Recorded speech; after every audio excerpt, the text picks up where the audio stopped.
నేను 3 సార్లు అయ్యా. ప్రస్తుత ఎమ్మెల్యే సాయి ప్రసాద్ రెడ్డి గారు 3 సార్లు అయ్యారు. రాచూట్ రామయ్య పెద్ద ఆయన 2 సార్లు అయ్యారు. ఆల్వి సత్యనారాయణ స్వామి 2 సార్లు అయ్యారు. సీతారాం రెడ్డి గారు అయ్యారు. టీజీ తిమ్మయ్య శెట్టి గారు అయ్యారు. మేమంతా ఓసీ కులాలకు సంబంధించిన వాళ్ళు.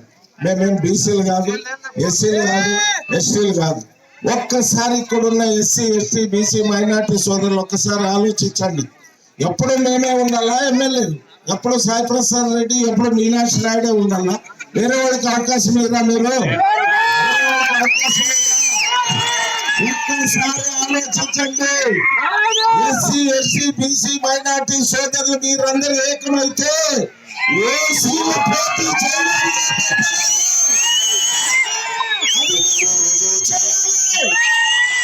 ఈసారి మీరు రుజువు చేస్తే భవిష్యత్తులో ఎవరు ఓసీల టికెట్లు కూడా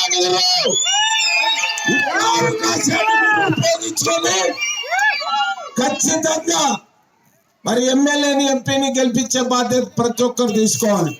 మరి ముఖ్యంగా ఆదోని టౌన్లో ఉన్న ముస్లిం మైనార్టీ, క్రిస్టియన్ మైనార్టీ సోదరులందరికీ ఎవరు కూడా మీరు బీజేపీని దయచేసి మీరెవరు ఆలోచన చేయొద్దండి.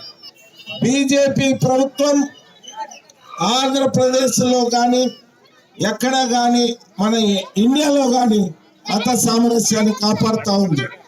ఒక్కసారి అందరూ ఆలోచించండి. ప్రతి స్కీము హిందువులకు ఏమొస్తే క్రైస్తవులకు వస్తుంది, మైనార్టీలకు కూడా వస్తుంది. ఈ భారతదేశంలో అందరు కలిసిమెలిసి జీవిస్తున్నాం. అపోహలు వద్దు.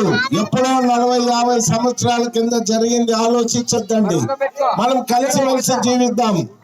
చంద్రబాబు నాయుడు గారు, పవన్ కళ్యాణ్ గారు మత సామరస్యాన్ని కాపాడే దాంట్లో ముందుంటారు. ఆదోన్లో నేను కూడా ముందుంటా. ఏ కులానికి కానీ, ఏ మతానికి కానీ, ఏ అన్యాయం జరిగినా నేను ముందుంటా. దయచేసి ముస్లిం మైనార్టీ సోదరులు, క్రిస్టియన్ మైనార్టీ సోదరులు వీళ్ళందరూ కూడా ఒక్కసారి ఆలోచించండి. మనం కలిసిమెలిసి జీవిస్తున్నాం. ఈయన చాలా మంచి వ్యక్తి. ఆయనకి ఎలాంటి ఆశలు లేదు. భగవంతుడు ఆయనకి వ్యాపార రీత్యా బాగున్నాడు. ఆయన ప్రజలు సేవ చేయాలి. ఆయనకు ఒకటే ఉద్దేశం.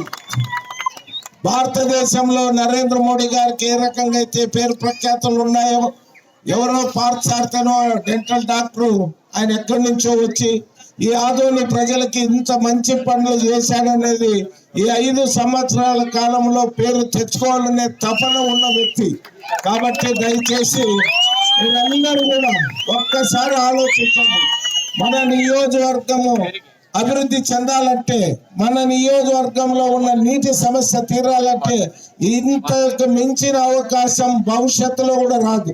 ఎందుకంటే భవిష్యత్తులో కూడా ఇట్లా అవకాశం రాదు. కేంద్ర ప్రభుత్వంలో మంచి పలుకుబడి ఉన్న వ్యక్తి కాబట్టి ఆయన ఖచ్చితంగా ఆయనకున్న పలుకుబడి మేరకు ఈ నియోజకవర్గాన్ని అన్ని రకాలుగా అభివృద్ధి చేయడానికి అవకాశం ఉంది.